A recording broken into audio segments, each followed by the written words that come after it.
बाप है, जितना धोखा तकी उस्मानी साहब को दिया गया, जिसने भी वो पार्टी बना के उनको प्रेजेंटेशन दी थी, और उन्होंने इस्लामिक बैंकिंग के नाम पे जो उदम मचाया हुआ है, ये मौलवी की परफॉर्मेंस नजर आई है आपको? डिक्लेयर फ्रंट मैन है ना आप, तो डिक्लेयर्ड फ्रंट मैन ही रहें और जवाब दें कि आप इस्लामिक बैंकिंग को सही मानते हैं जो तकी उस्मानी साहब ने की है। यस नो क्वेश्चन क्या सर, इट इजंट, तो कौन से मौलवी के फ्रंट मैन है? आपने इन 2 नंबरों के फ्रंट मैन बने, मैंने कहा है ना, जिन्होंने सूद आम कर दिया। सो आप सूद के बनाए हुए सिस्टम के फ्रंट मैन है इस वक्त। आपको अभी मैंने कहा है नहीं सर, सुने इस्लामिक बैंकिंग सूद का दूसरा नाम है कि नहीं? दुबई इस्लामिक बैंक नाम ले लेता हूँ। दुबई इस्लामिक बैंक में तकी उस्मानी साहब का फतवा है, ठीक है। मिजान बैंक में तकी उस्मानी साहब का फतवा है, काम वही हो रहा है, नाम बदला हुआ है। अब चूंकि मैं मुफ्ती नहीं हूं तो आप नहीं कह सकते, तो आप फ्रंट मैन क्यों कहते हैं अपने आप को सर? अरे जनाब साहिल अदीम साहब, आप जिस शख्स के बारे में गुफ्तगू कर रहे हैं वो आपसे उम्र, इज्जत, इल्म, शोहरत, हर चीज में कई गुना बड़े हैं।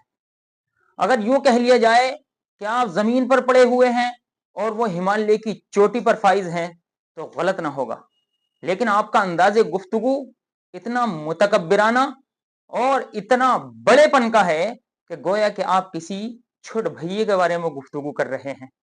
हालांकि आपको फिक्र से कोई वाकफियत नहीं, आपको इल्म से कोई लगाव नहीं, आप फिक्र नहीं जानते किसे कहते हैं, आप रिबा नहीं जानते किसे कहते हैं, रिबल फजल क्या होता है, रिबन नसा क्या होता है।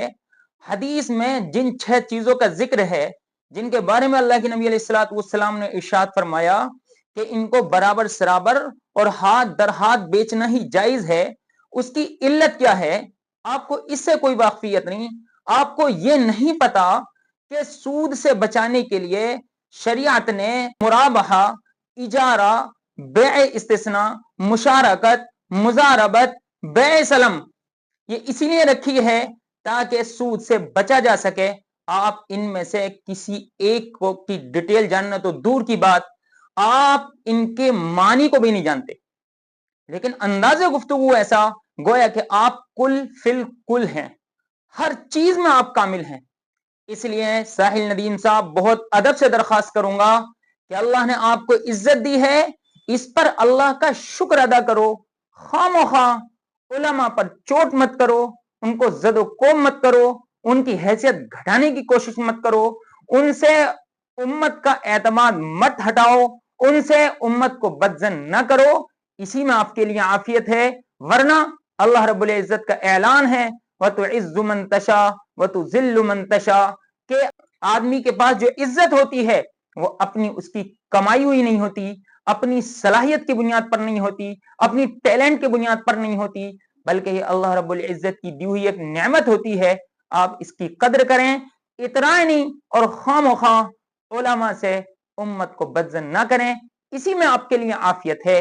मैं दुआ करूंगा कि अल्लाह करे आपको मेरी बात समझ में आ जाए।